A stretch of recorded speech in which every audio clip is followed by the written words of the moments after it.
প্রিয় দর্শক, স্বাগত জানাচ্ছি সারাদিনের সংবাদে প্রতিদিনের আয়োজন রাত 11টার শীর্ষ সংবাদে।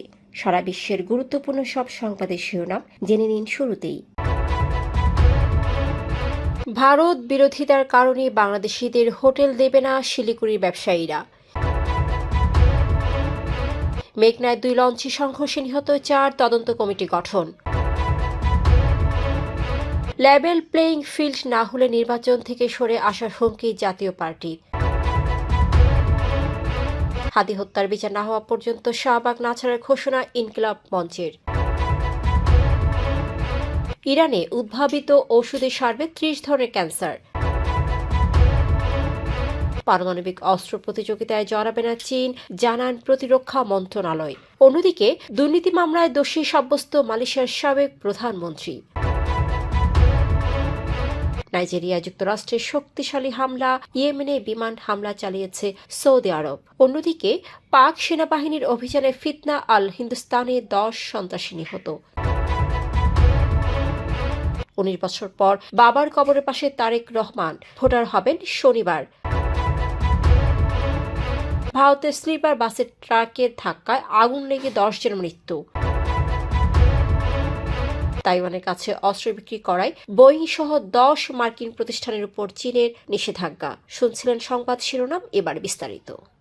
ফ্যাশন ব্র্যান্ড মানে আর্ট।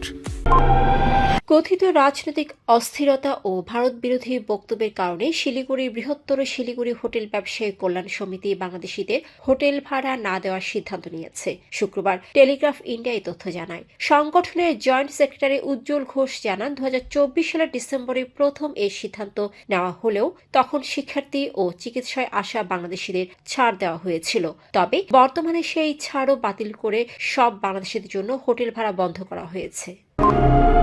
ঢাকা, বরিশাল, চাঁদপুর, ভোলা নৌ রুটে ঘন কুয়াশায় মেঘনা নদীতে 2 যাত্রীবাহী লঞ্চে সংঘর্ষে 4 জন নিহত হয়েছেন। বৃহস্পতিবার রাত 1টার দিকে চাঁদপুরের হরিণা এলাকায় ভোলা থেকে ঢাকাগামী এমভি জাকির সম্রাট 3 ও ঢাকা থেকে বরিশালগামী অ্যাডভেঞ্চার 9 লঞ্চের এ দুর্ঘটনা ঘটে। এতে কয়েকজন আহত হন এবং নদীতে পড়ে যাওয়ার আশঙ্কা রয়েছে বলে জানান সদরঘাট নৌ থানার ইনচার্জ সোহাগ রানা। এদিকে দুর্ঘটনার কারণ ও দায়ী ব্যক্তিদের শনাক্তে নৌ পরিবহন মন্ত্রণালয় তদন্ত কমিটি গঠন করেছে। শুক্রবার জারি করা বিজ্ঞপ্তিতে জানানো হয়, অতিরিক্ত সচিব মোহাম্মদ মহিদুল ইসলামকে আহ্বায়ক করে সংশ্লিষ্ট দপ্তর ও সংস্থার প্রতিনিধিদের নিয়ে এই কমিটি গঠন করা হয়েছে। ত্রয়োদশ জাতীয় সংসদ নির্বাচনের জন্য প্রার্থী তালিকা চূড়ান্ত করেছে জাতীয় পার্টি। তবে আইন শৃঙ্খলা পরিস্থিতির উন্নতি ও সব দলের জন্য সমান সুযোগ নিশ্চিত না হলে নির্বাচন বর্জনের হুঁশিয়ারি দিয়েছে দলটি। শুক্রবার গুলশানের সংবাদ সম্মেলনে জাপা মহাসচিব শামীম হায়দার পাটোয়ারি বলেন, সুষ্ঠু ও অংশগ্রহণমূলক নির্বাচনের পূর্বশর্ত স্থিতিশীল নিরাপত্তা ও লেভেল প্লেইং ফিল্ড তা নিশ্চিত না হলে পরিস্থিতি বিবেচনায় জাপান নির্বাচন থেকে সরে আসতে পারে। ইনকিলাব মঞ্চের আহ্বায়ক শরীফ ওসমান হাদি হত্যার বিচার নিশ্চিত না হওয়া পর্যন্ত শাহবাগ অবরোধ চালিয়ে যাওয়ার ঘোষণা দিয়েছে সংগঠনটি।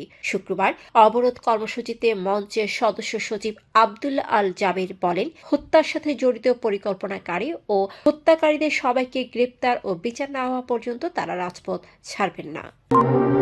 ইরানি পরমাণু শক্তি সংস্থার প্রধান মোহাম্মদ ইসলামি বলেছেন, দেশটির পারমাণবিক চিকিৎসা প্রযুক্তি বিশ্বের অন্যতম সেরা এবং ইরানে উদ্ভাবিত 1-2টি রেডিও ফার্মাসিউটিক্যাল দিয়ে 30 ধরনের ক্যান্সারের চিকিৎসা সম্ভব।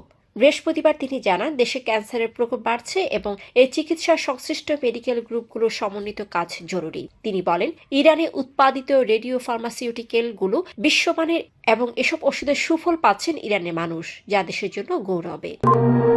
চীন পারমাণবিক অস্ত্র প্রতিযোগিতায় জড়াবে না বলে জানিয়েছে দেশটির প্রতিরক্ষা মন্ত্রণালয়। মুখপাত্র চাং সিয়াও কাং বলেন, যুক্তরাষ্ট্রের কাছে বিশ্বের সবচেয়ে বড় পারমাণবিক অস্ত্র ভান্ডার রয়েছে এবং তারা আগে পারমাণবিক অস্ত্র ব্যবহারের নীতিতে অটল। চীনের পারমাণবিক হুমকি প্রচার করে তারা অস্ত্র ভান্ডার বাড়ানোর অজুহাত তৈরি করছে। চীন আগে ব্যবহার না নীতি মেনে আত্মরক্ষামূলক কৌশলে ন্যূনতম পারমাণবিক শক্তি বজায় রাখছে। অন্যদিকে মালয়েশিয়ার সাবেক প্রধানমন্ত্রী নাজিব রাজাকে এক এমডিবি কেলেঙ্কারি সংশ্লিষ্ট আরেকটি দুর্নীতির মামলায় দোষী সাব্যস্ত হয়েছেন। শুক্রবার কুয়ালালামপুর হাইকোর্টে 72 বছর বয়সী নাজিবের বিরুদ্ধে ক্ষমতার অপব্যবহার ও অর্থ পাচারের অভিযোগ প্রমাণিত হয়। তিনি প্রধানমন্ত্রী ও অর্থমন্ত্রী থাকাকালে 1 MDB থেকে প্রায় 220 কোটি মালয়েশীয় রিঙ্গিত অবৈধভাবে নিজের হিসেবে নেন।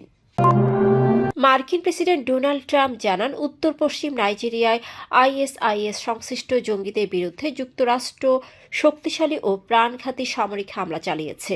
ট্রুথ সোশ্যালে তিনি বলেন, খ্রিস্টানদের উপর হামলার জন্য দায়ী ISIS যোদ্ধারাই ছিল অভিযানের লক্ষ্য এবং ভবিষ্যতেও প্রয়োজন হলে এমন পদক্ষেপ নেওয়া হবে।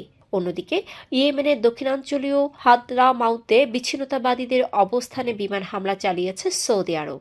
শুক্রবার AFP জানায়, দখলকৃত এলাকা ছাড়ার আহ্বানের পরদিন এ হামলা চালানো হলেও তাৎক্ষণিক হতাহতের খবর নেই। এদিকে পাকিস্তানি সেনাবাহিনীর অভিযানে ফিতনা আল হিন্দুস্তানের 10 সন্ত্রাসী নিহত হয়েছে।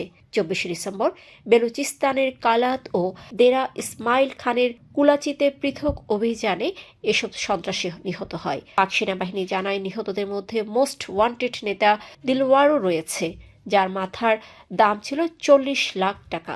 অভিযানে বিপুল অস্ত্র ও বিস্ফোরক উদ্ধার করা হয়েছে। প্রায় 1.5 যুগ পর দেশে ফেরা বিএনপি ভারপ্রাপ্ত চেয়ারম্যান তারেক রহমান শুক্রবার জুমার নামাজের পর শেরেবাংলা নগরে বাবা শহীদ প্রেসিডেন্ট জিয়াউর রহমানের কবর জিয়ারত করেন এবং সাভারে জাতীয় স্মৃতিসৌধে মুক্তিযুদ্ধের শহীদদের শ্রদ্ধা জানান।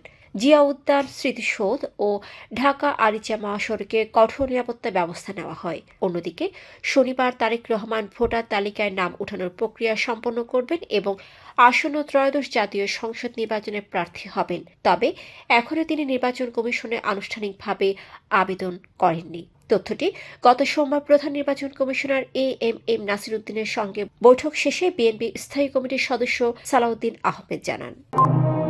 ভারতের কর্ণাটক রাজ্যের চিত্রদুর্গা জেলায় জাতীয় মহাসড়ক 48 রাতে একটি স্লিপার বাস ট্রাকের ধাক্কায় আগুনে দগ্ধ হয়ে কমপক্ষে 10 জনের মৃত্যু হয়েছে।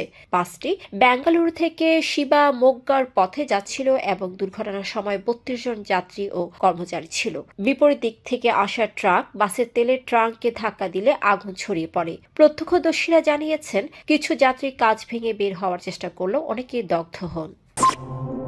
তাইওয়ানে অস্ত্র বিক্রির অভিযোগে 10 ব্যক্তি ও 20 মার্কিন প্রতিরক্ষা প্রতিষ্ঠানের উপর নিষেধাজ্ঞা ঘোষণা করেছে চীনের পররাষ্ট্র মন্ত্রণালয়। নিষেধাজ্ঞার আওতায় বোয়িংয়ের সেন্ট লুইস শাখা রয়েছে। মন্ত্রণালয় জানিয়েছে, সংশ্লিষ্ট প্রতিষ্ঠান ও ব্যক্তিদের চীনে থাকা যে কোনো সম্পদ জব্দ হবে এবং দেশীয় সংস্থা ও ব্যক্তিদের সঙ্গে তাদের ব্যবসায়িক লেনদেনও নিষিদ্ধ হবে। তালিকাভুক্তদের মধ্যে আন্ডুরেল ইন্ডাস্ট্রিজের প্রতিষ্ঠাতা ও 9 জন উচ্চপদস্থ কর্মকর্তা রয়েছেন, যাদের চীনে প্রবেশও নিষেধাজ্ঞা আরোপ করা হয়েছে। দর্শক, এতক্ষণ আমাদের সাথে থাকার জন্য ধন্যবাদ। প্রতি মুহূর্তে দেশ বিদেশের গুরুত্বপূর্ণ সব সংবাদ জানতে ভিজিট করুন www.সারাদিনেরসংবাদ.com ও চোখ রাখুন সারাদিনের সংবাদের অফিসিয়াল ফেসবুক পেজে। Fashion brand money art. Men's, ladies and kids wear art. Be smart.